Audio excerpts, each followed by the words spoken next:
welcome to my channel, or welcome back to my channel. Today I'm going to be going over all the books I read in November.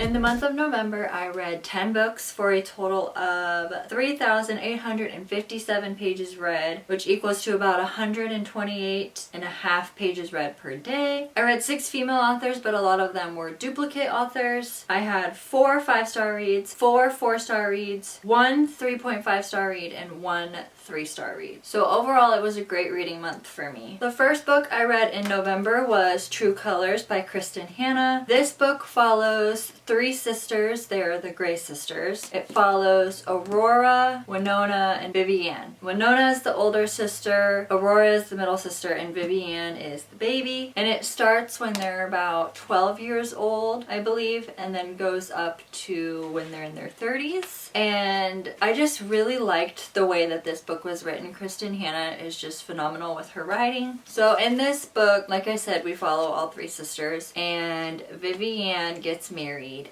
and her husband is falsely accused of a murder. And so we spend the majority of the book just going through their timeline, the sisters' timeline, and then the timeline of Vivienne and her husband and their marriage. And I just really liked this book, and I definitely recommend it to anyone who needs a good, I guess you could say this is contemporary fiction or historical fiction in a way, but it was just, I've said it before, I'll say it again, it was a really good book. I gave this book 5 stars. The next book I read is One of Us is Lying by Karen M. Mcmanus. I wanted to know what all the hype was about with this book, and I really wanted to watch the series, so I picked this up. I really enjoyed it. I gave this book 4 stars. This book follows 4 high school students, I guess technically 5. I mean, it follows more high school students, but like the main characters are the 4 on this cover, and they're in detention, and all of a sudden one of the students in detention starts profusely choking and dies. And they're the 4 witnesses because there was an accident in the school parking lot, and so the teacher that was in charge of detention ran out to make sure that everyone was okay, leaving the 5 students in detention by themselves, and that's when one of them starts choking and having an allergic reaction and dying. So, really good book. I gave this book 4 stars. I didn't end up watching the series. I watched 1 episode and was kind of done. I don't know. That's just how I am with shows that are based off of books. So, the next book I read is The Drowning Kind by Jennifer Mcmahon. This was my first Jennifer Mcmahon book, and it was good, but it wasn't my favorite.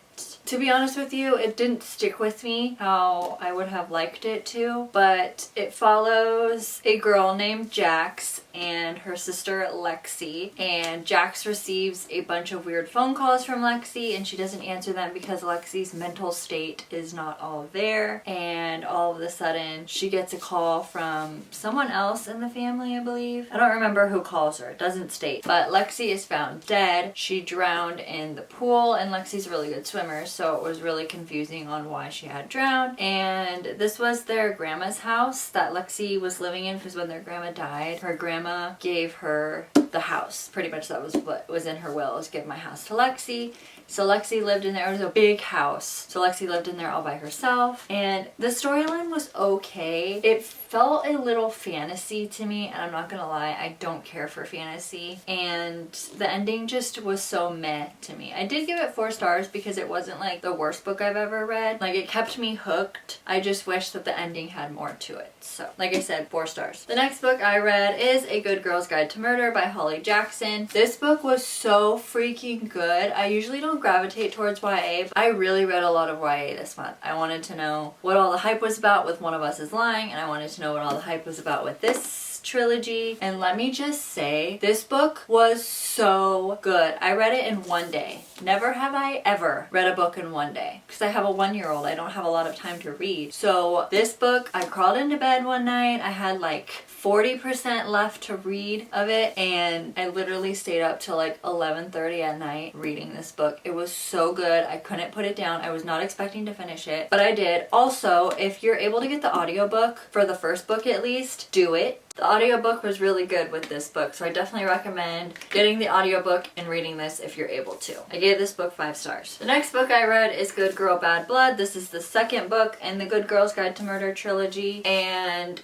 I also read this book in one day. Same thing as the last one. I crawled into bed. Wasn't planning on finishing this, but it was so good. Also, this book made me cry. I don't cry in books. I really don't. Like, The Four Winds made me cry, and Ugly Love made me cry, and there was another book that made me cry. Oh, It Ends With Us. But this book made me cry. It was just, I'm not gonna give anything away about this book because it literally just picks up where the first book left off. But this book, I don't know, I just found myself crying. It was really good. Also read it in one day. Also gave this book 5 stars. Definitely read this trilogy if you have not. It's a quick, easy read. Like, I'm not even joking. You could read all 3 books in like 5 days. The next book I read is One of Us Is Next. This is the second and final book in the One of Us Is Lying duology. And this book was not as good. It really wasn't. I found myself just kind of flipping through the pages, but like my mind would start to wander sometimes, and it was kind of boring. So I gave this book 3.5 stars. I feel like the second book in this series could have been left out. Like, One of Us Is Lying could have been like a standalone. This book was not really necessary in my opinion. The next book I read is The Cousins by Karen M. Mcmanus. I read a lot of her books this month, not gonna lie. I did pre-order her newest release, You'll Be the Death of Me. I'm not gonna promise that I'll get to this in December, but I'm really hoping that I do. And then I will be doing a video on ranking and reviewing all of her books as well. I still have this one and Who Can Keep a Secret left to read. So hopefully that video will be up in January or February of next year. Anywhoosies, The Cousins. This book was not her best work based off what I've read so far. I just felt like it was weird and kind of boring. I gave this book 3 stars. This book follows 3 cousins who have never met each other, or at least it's been a long time since they've seen each other, and their grandma, who they don't contact, has reached out to them and wants them to spend the summer at her house. And she owns like this big house. I want to say it's like a camp or something where she has workers and everything. I can't exactly remember. Oh, it's an island resort. She lives on an island resort, and so a lot of people stay there on vacation. And so during the summer, she calls all of her grandkids, all 3 of these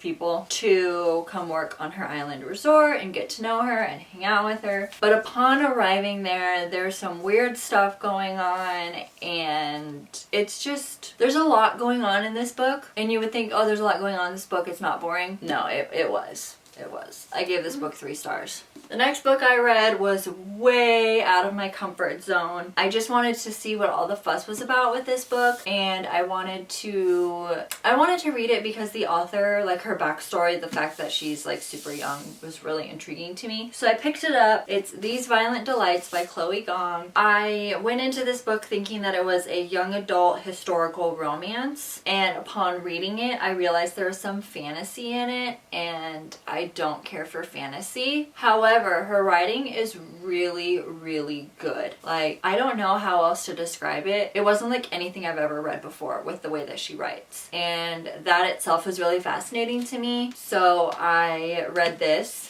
and I ordered the second one, and I'm currently reading the second one. So it's not a terrible book, but I gave this book 4 stars because the fact that it was not my cup of tea genre-wise is not the author's fault. So I rated it solely off of the writing and how I felt during this book, which was 4 stars. Also, can we talk about how beautiful the cover is? Like, so gorgeous, which is another reason why I wanted to pick it up. I do wish that the second book was black as well. The second book is red, which is kind of weird, but like, whatever. But yeah, I gave this book 4 stars. This book is a Romeo and Juliet retelling that takes place in 1926 Shanghai, China, and there is something weird going on. It's kind of relevant in today's world because of the coronavirus and the vaccine that they made for it. But anyways, a monster is like taking over the city essentially. and they try to kill off the monster, but it's like a monster and bugs. It's kind of hard to explain. Juliet and Roma, or Roman, they try to find who created the monster or where the monster is coming from so that they can kill it, because it's like a person in their community that turns into a monster, I think. I don't know if I'm spoiling anything, to be honest with you. So I'm just gonna stop talking. But if you're into stuff like that, I definitely recommend picking up this book. I gave this book 4 stars, like I said. Next book I read was Verity by Colleen Hoover. Obviously, I had to read another Colleen Hoover. I'm slowly but surely getting through all the books that she's written. I pre-ordered her newest book, and I already have my December book purchased and ready for me to crack open. But anyways, Verity is about a girl named Lowen Ashley. She is a writer, and her books don't sell. I mean, they do, but like, she's not an author like Colleen Hoover. Like, not a lot of people know of her books. And the book starts out with her walking the streets of New York City, and she witnesses someone, like she witnesses a truck running over a pedestrian's head. And so this man, Jeremy Crawford, he sees her witness the car accident. He's also there, but Lowen was like really close and got blood on her. So he walks her to a nearby coffee shop bathroom, and he goes in there with her. He gives her his shirt because he's on his way to a meeting and she's on her way to a meeting. And so she's like, I don't have time to run home and change my shirt, blah, blah, blah. So he gives her his to try to like at least make it look nice and not like her shirt's covered in blood. Anyways, come to find out, he's hosting the meeting that she's supposed to go to. And he reaches out to her because his wife, Verity Crawford, is a very well-known author, and she got into a severe accident and could not finish 2 books in her 6-book series. She's got 4 books out, she still has 2 more to go. And so he wants to hire Lowen to write the books, essentially take over the series. And so he's read her books before. Anyways, I'm not going to go into too much detail about it. It's really good. Hooked me from the start, kept me hooked, and not gonna lie, it was a little bit hard to read. In some places, like, I'd have to stop and be like, okay, because it was very graphic. It was very dark, intense, and twisted and graphic. But I definitely recommend reading this if you haven't already. I really enjoyed it. I gave it 5 stars. And the last and final book that I read in November was the 3rd and final book in the Good Girl's Guide to Murder series trilogy, and that is As Good as Dead. This book was not as good as the first 2. I didn't read it as quickly as the first 2, and I wasn't as invested in it as the first 2. However, it did end pretty good. It was kind of unrealistic, but it still ended pretty good. So I gave this book 4 stars. And that is all the books that I've read this month. Thank you so much for watching this video. Don't forget to subscribe, give this video a thumbs up, turn on post notifications to be notified every time I upload, and I'll see you in my next video. Bye.